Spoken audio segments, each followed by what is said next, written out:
ആയുർ ജ്യോതിഷിന്റെ പുതിയൊരു അധ്യായത്തിലേക്ക് സ്വാഗതം. ഇന്ന് വിഷു സംക്രമണത്തിന്റെ ഫലമായി തിരുവോണം നക്ഷത്രക്കാർക്ക് ഉണ്ടാകുന്ന പൊതുഫലത്തെയാണ് ഈ വീഡിയോയിലൂടെ പറയുന്നത്. 2025 ഏപ്രിൽ 14 തിങ്കളാഴ്ച വെളുപ്പിന് 3:21 മേടവിഷു സംക്രമണം. ആദിത്യൻ മീനം രാശിയിൽ നിന്നും മേടം രാശിയിൽ പ്രവേശിക്കുന്നതിനെയാണ് വിഷുവെന്ന് വിളിക്കുന്നത്. ഭൂമിയിൽ രാപ്പകലുകൾ തുല്യമാകുന്നത് എന്നാണ് വിഷുവം എന്നതിന്റെ വാച്യാർത്ഥം. ചോതി നക്ഷത്രത്തിലും കൃഷ്ണപക്ഷത്തിലെ പ്രഥമ തിഥിയിലുമാണ് വിഷു സംക്രമണം നടക്കുന്നത്. അതിനാൽ ചോതി നക്ഷത്രക്കാർക്ക് അത്ര ഗുണപ്രദമല്ല. വിഷു സംക്രമത്തിന്റെ പൊതുഫലമാണ് ഇനി പറയുന്നത്. സമുദ്രാതിർത്തിയിലും വനാന്തരങ്ങളിലും കനത്ത മഴയുണ്ടാകുകയും കാർഷിക അഭിവൃദ്ധി നേടുകയും ചെയ്യും. എന്നാൽ പക്ഷിമൃഗാദികൾക്ക് കൂടുതൽ നാശങ്ങൾ ഉണ്ടാകും. വ്യാവസായിക മേഖലയിൽ വളരെ ഉയർച്ചയുണ്ടാകും. ശത്രുരാജ്യങ്ങൾ മിത്രങ്ങളാകാം. അതിവേനൽ മൂലം ദുരിതം അനുഭവിക്കും. നേതൃസ്ഥാനത്തിരിക്കുന്നവർക്ക് സ്ഥാനമാറ്റം സംഭവിക്കാം. അരാജകത്വവും പ്രകൃതി ദുരന്തങ്ങളും മൂലം ജനങ്ങൾക്ക് അശാന്തി, ഭീതി ഇവയുണ്ടാകാം. തിരുവോണം നക്ഷത്രക്കാർക്ക് വിഷു സംക്രമണ പ്രകാരം വളരെ അനുകൂലമായ ഫലങ്ങളാണ് ഉണ്ടാകാൻ പോകുന്നത്. ദേവഗണത്തിൽ ജനിച്ച തിരുവോണം നക്ഷത്രത്തിന്റെ ദേവത വിഷ്ണുവാണ്. കുലീനത, ദാനശീലം, നിരന്തര പ്രയത്നശീലം, പരോപകാര തൽപരത എന്നീ ഗുണങ്ങളുള്ള ഇവർക്ക് ആചാരാനുഷ്ഠാനങ്ങളിൽ വലിയ വിശ്വാസമാണ്. സ്വന്തം മഹിമയും അന്തസ്സും നിലനിർത്തുന്നതിൽ അതീവ ശ്രദ്ധയുള്ള ഇവർക്ക് മറ്റുള്ളവരുടെ ഉപദേശങ്ങളെക്കാൾ സ്വന്തം ലക്ഷ്യബോധമാണ് പ്രധാനം. തിരുവോണം സ്ത്രീകളെ സംബന്ധിച്ചിടത്തോളം സ്വന്തം ആദർശങ്ങളിലും ധാർമ്മിക മൂല്യങ്ങളിലും വേരുറച്ചതാകണം ജീവിതക്രമമെന്ന് നിർബന്ധമുള്ളവരാണ്. ഗുണവതിയും കുലീനയുമായ തിരുവോണം സ്ത്രീകൾ തനിക്കിഷ്ടപ്പെടാത്ത പെരുമാറ്റം ആരിൽ നിന്ന് തന്നെ ഉണ്ടായാലും അത് വെട്ടിത്തുറന്ന് പറയുന്നവരാണ്. തിരുവോണം നക്ഷത്രക്കാർക്ക് വിഷുഫലം വളരെ അനുകൂലമാണ്. സ്ഥലം വാങ്ങി പുതിയ വീട് വെക്കുന്നതിനായി സാധിക്കും എന്നതാണ് തിരുവോണം നക്ഷത്രക്കാർക്ക് ഇത്തവണ ഉണ്ടാകുന്ന പൊതു വിഷുഫലം. ഇവർക്ക് മികച്ച സാമ്പത്തിക നേട്ടവും സൽകീർത്തിയും ഉണ്ടാകും. കൂടാതെ വിവാഹം നടക്കാത്തവർക്ക് ശ്രമിച്ചു കഴിഞ്ഞാൽ അപ്രതീക്ഷിത മാർഗങ്ങളിലൂടെ വിവാഹം നടക്കുന്നതിനും ലോട്ടറി, ഷെയർ മാർക്കറ്റ് മുതലായ മാർഗങ്ങളിലൂടെ ധാരാളം ധനനേട്ടം ഉണ്ടാക്കുന്നതിനും സാധിക്കുന്നതാണ്. ഇവർക്ക് പ്രണയ സാഫല്യവും കൈവരുന്നതാണ്. കുട്ടികൾ ഇല്ലാതിരുന്നവർക്ക് വേണ്ട പരിഹാരങ്ങൾ ചെയ്ത് ചികിത്സ തേടിയാൽ പുത്രഭാഗ്യം ലഭിക്കാൻ ഇടയാകും. ഉദ്യോഗസ്ഥർക്ക് സ്ഥാനക്കയറ്റം, വേതന വർധനവ് എന്നിവ ലഭിക്കും. സഹപ്രവർത്തകരുടെ പിന്തുണ തന്റെ തൊഴിൽ ലക്ഷ്യങ്ങൾ നേടാൻ സഹായിക്കും.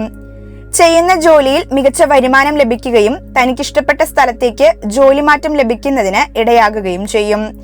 തൊഴിൽ രംഗത്ത് നേട്ടവും കീർത്തിയും ഉണ്ടാകും. ഇവർ ചെയ്യുന്ന എല്ലാ പ്രവൃത്തികളിലും വിജയം പ്രാപ്തമാകും.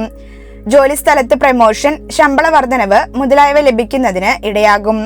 സർക്കാർ ജോലിക്കായി ശ്രമിക്കുന്നവർക്ക് മാത്രമല്ല, ഇപ്പോൾ ചെയ്യുന്ന തൊഴിലിൽ തൃപ്തിയില്ലാത്തവർക്ക് പരിശ്രമിക്കുകയാണെങ്കിൽ വളരെ മികച്ച തൊഴിൽ കിട്ടുന്നതിനും അനുകൂലമായ സമയമാണ്.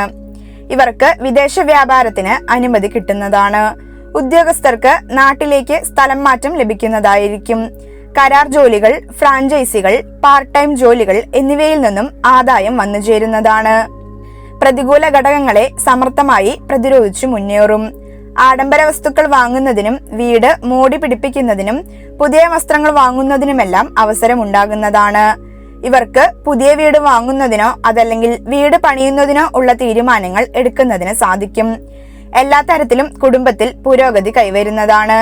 ഇവരുടെ മികച്ച രാഷ്ട്രീയ പ്രവർത്തനം അധികാര നേട്ടത്തിന് വഴിയൊരുക്കിയേക്കും. വിദേശവാസം ആഗ്രഹിക്കുന്നവർക്ക് ആഗ്രഹ സാഫല്യം ഉണ്ടാകും. വിദേശത്ത് മികച്ച ജോലി ലഭിക്കുന്നതിനും ഇഷ്ടപ്പെട്ട രാജ്യത്തേക്ക് പോകുന്നതിനും സാധിക്കുകയും ചെയ്യും. വിദേശത്തേക്ക് പോകുന്നതിനായി ഉണ്ടായിരുന്ന സാങ്കേതിക തടസ്സങ്ങൾ മാറാനിടയാകുകയും വിദേശത്ത് പഠനം പൂർത്തിയാക്കാനും അവിടെ തന്നെ മികച്ച ശമ്പളത്തിൽ ജോലി ലഭിക്കാൻ ഇടയാകുകയും ചെയ്യും. കലാരംഗത്ത് പ്രവർത്തിക്കുന്നവർക്ക് അപ്രതീക്ഷിത നേട്ടങ്ങളുണ്ടാകും. തീരെ ലാഭമില്ലാത്ത ബിസിനസ്സിൽ നിന്നുപോലും ഏറെ ലാഭം നേടുവാൻ ഇവർക്ക് സാധിക്കും. പുതിയ കോഴ്സുകൾ പഠിക്കാൻ ആഗ്രഹിക്കുന്നവർക്ക് അതിന് അഡ്മിഷൻ കിട്ടുന്നതിനും മത്സര പരീക്ഷകളിൽ വിജയം നേടുന്നതിനും സാധിക്കുന്നതാണ്. ഇവർക്ക് സുഹൃത്തുക്കളിൽ നിന്നും നേട്ടമുണ്ടാകുകയും ബന്ധുഗുണം ലഭിക്കുകയും ചെയ്യും.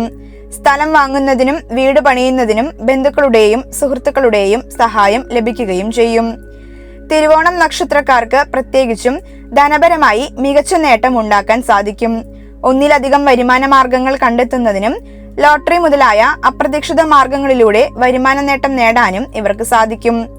ഫാർമസിസ്റ്റ്, എഞ്ചിനീയറിംഗ്, അഭിഭാഷകൻ, നീതിപതി, സൈനികൻ, പോലീസ് അല്ലെങ്കിൽ സെക്യൂരിറ്റി ഫോഴ്സ്, ബേക്കറി, വെൽഡിംഗ്, ലോഹപ്പണി പോലുള്ളതുമായി ബന്ധപ്പെട്ട ബിസിനസ്സുകൾ, തുന്നൽ, എംബ്രോയിഡറി ചെയ്യൽ, തയ്യൽ പണി എന്നീ തൊഴിലുകൾ ചെയ്യുന്നവർക്ക് വളരെ ഗുണപ്രദമായ സമയമാണ് വിഷുവിന് ശേഷം കടന്നു വരാൻ പോകുന്നത്. അത്തരം അവസരങ്ങൾ പരമാവധി പ്രയോജനപ്പെടുത്തുക. കഴിഞ്ഞ വർഷവുമായി താരതമ്യം ചെയ്യുമ്പോൾ ബിസിനസ്സുകാർക്കും ചെറുകിട വ്യാപാരികൾക്കും ഈ വർഷം ലാഭകരമായിരിക്കും. പുതിയ ബിസിനസ് തുടങ്ങുന്നതിനും നിലവിലെ ബിസിനസ്സിൽ പുതിയ തീരുമാനങ്ങൾ എടുക്കുന്നതിനും ഇടയാകും. വിറ്റഴിയപ്പെടാതെ കിടന്നിരുന്ന വസ്തു വിറ്റുപോകുന്നതിനും പിതൃസ്വത്ത് ലഭിക്കുന്നതിനും ഇടയാകും. സ്ത്രീകൾക്കും പൊതുവെ അനുകൂലമായ സമയമാണ്. സ്വർണം, വസ്ത്രം മുതലായവ വാങ്ങുന്നതിനും ജോലിക്ക് പോകാൻ താല്പര്യമുള്ളവർക്ക് മികച്ച ജോലി ലഭിക്കുന്നതിനും ഇടയാകുന്നതാണ്. നിലച്ചുപോയ വിദ്യാഭ്യാസം തുടരാനും ഉപരിപഠനത്തിനും സാധ്യതയുള്ള കാലമാണ്. നിക്ഷേപങ്ങൾ, വായ്പ ഇവ മൂലം സാമ്പത്തിക സ്ഥിതി മെച്ചപ്പെടും. കലാരംഗത്തും അധ്യാപന രംഗത്തും പ്രവർത്തിക്കുന്നവർക്ക് വിജയത്തിലേക്ക് കുതിക്കുവാൻ കഴിയും. അതിന് ഒരു പുതിയ ശക്തി ലഭിച്ചതുപോലെ പ്രതീതിയുണ്ടാകും. ആ ആവേശം നഷ്ടപ്പെടുത്താതെ പ്രവർത്തിച്ചാൽ ലക്ഷ്യത്തിൽ എത്തിച്ചേരാൻ കഴിയും. ജോലിയിൽ കുറച്ച് അലച്ചിൽ കൂടും, പക്ഷെ അതിനൊരു സുഖമുണ്ടാകും. കുട്ടികൾ കലാപരമായും വിദ്യാഭ്യാസപരമായും മാതാപിതാക്കൾക്ക് അഭിമാനിക്കാവുന്ന നിമിഷങ്ങൾ നൽകും. ഇപ്രകാരമാണെങ്കിലും ജോലി സംബന്ധമായോ മറ്റോ അലച്ചിലുകൾ ഉണ്ടാകുന്നതിനും സാധ്യത കൂടുതലാണ്. നിങ്ങൾക്ക് എന്റെ വീഡിയോ ഇഷ്ടമായാൽ ലൈക്ക് ചെയ്യാനും സബ്സ്ക്രൈബ് ചെയ്യാനും കൂടാതെ ബെൽ ഐക്കൺ അമർത്തുവാനും മറക്കരുത്.